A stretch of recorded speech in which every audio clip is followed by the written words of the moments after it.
Charlottesville, Virginia. Man, what a mess. I want to speak to this white supremacy ideology from the perspective of a white guy, since I be one. I don't have words strong enough to express just how horrible and despicable and awful this belief in the white race is. Let me say this too. In my lifetime, not only am I white, I'm also from the South. I have never, ever met a person, as far as I know, that was a member of the KKK or had any part of their belief system part of this white supremacy crap, or white nationalism, white separatism, whatever other terms they want to use. Now, this all started with the taking down of the Robert E. Lee Monument. And by the way, I do videos every Tuesday, Thursday, Saturday in the morning. My next video on Thursday is going to be about, should we just take down all the Confederate monuments? Just end this whole thing. We'll deal with that Thursday. But before I go on telling you just how horrible this ideology is, let me take a break to mention this. The press and the way they're reporting this is killing me. I mean, it's breaking my heart. It literally makes me want to cry, because they're extrapolating from this that what these people represent is the same thing that all white guys believe, or this somehow represents what Republicans are about, or it's at the heart of the conservative ideology. And my favorite, these are evangelical Christians. Let me tell you, I am an evangelical Christian. I am a believer in Jesus, a follower of Jesus, a believer in the Bible. Every friggin' page of the Bible talks about what it is to be a Christian. And it's not hidden. It's very clear. The evidence of being a follower of Jesus is that we have love for one another. Oh my goodness, it's all about love. God is love. There's no Jew or no Greek in Christ. There's no black or no white. Jesus even said, love your enemies. I hate that. I mean, I have family members I don't want to love, let alone my enemies. So anybody that was a part of this group that says they're a Christian, they are not living it. There's no place for hate in Christianity, not even a drop.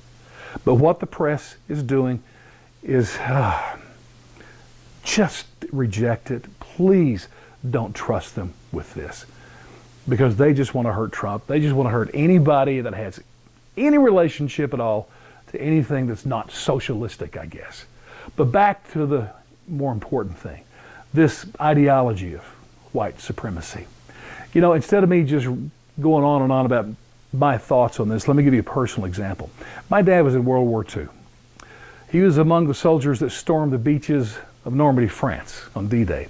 My family, we didn't know anything about it until after he died in 2000. We knew he'd been in World War II, but he would only talk about, food that he ate and pretty girls that he saw and insignificant details.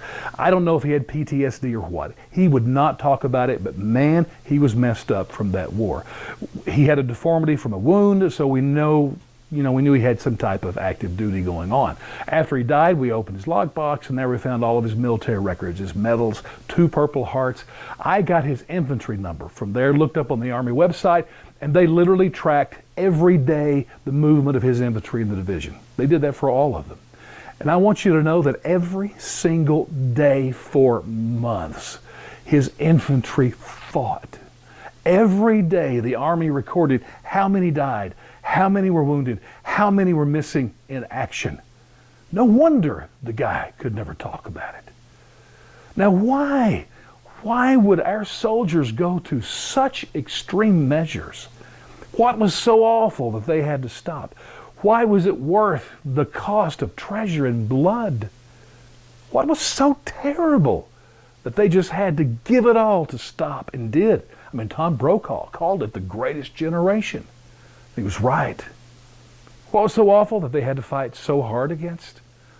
White supremacy. Specifically, German white supremacy.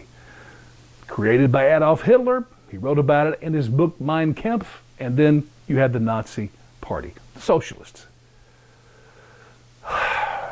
That was what was so awful. You know what? I'd like nothing better than to speak, kindly and softly with a white supremacist and say, do you really wish Adolf had won?